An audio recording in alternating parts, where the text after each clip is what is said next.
Where are the people who support your idea, if they are anywhere? The only support you have are the people you pay and yourselves. You are no smarter than the people who elect you, and you need to heed our advice. This is not 60 years ago during the Civil Rights Movement. Our activism won't be silenced.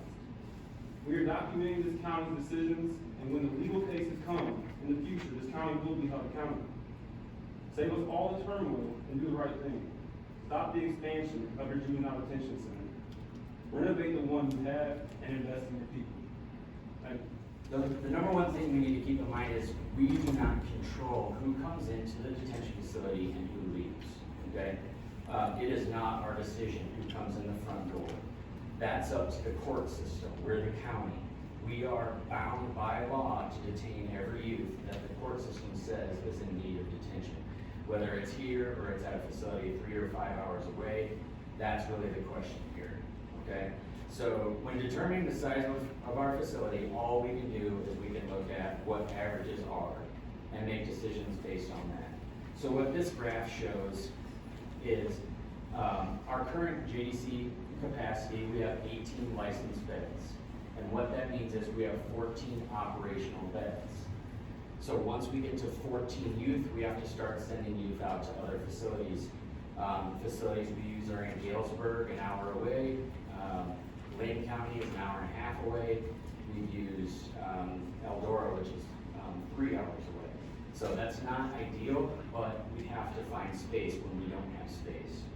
Okay, so keep those numbers in mind, 14 and 18. 14 is operational, 18 is licensed, meaning I cannot go over 18 youth at any time ever.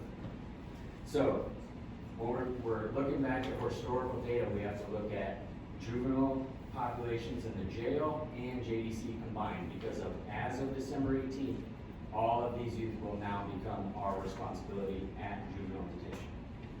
Okay, so our 5-year monthly average daily population, so every single day we average 25 youth. And that's just an average. That doesn't, that's not talking about peaks. We've peaked as many as 40 youth in one day.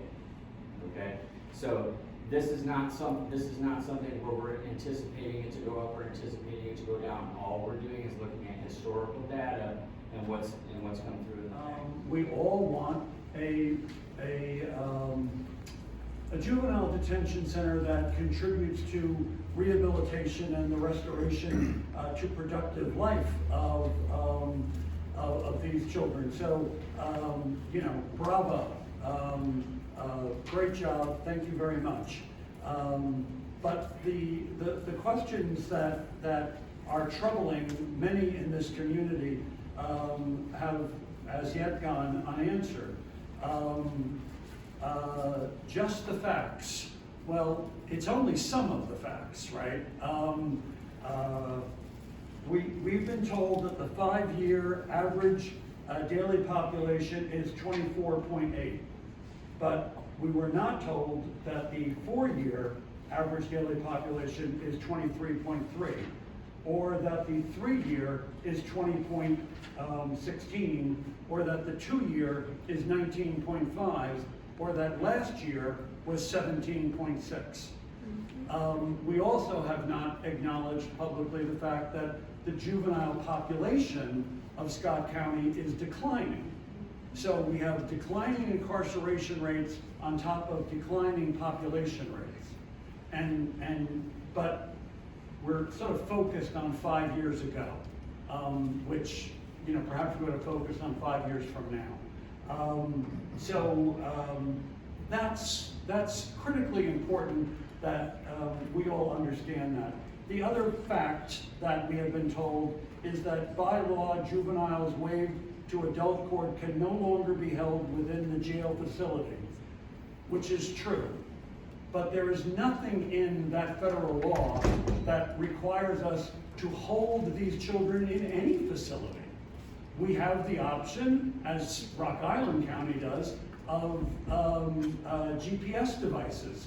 We could do community-based detention. We could do home detention. There are many other opportunities. The choice is not this or that. There's a multitude of choices, And we ought to at least acknowledge that instead of sweeping over it.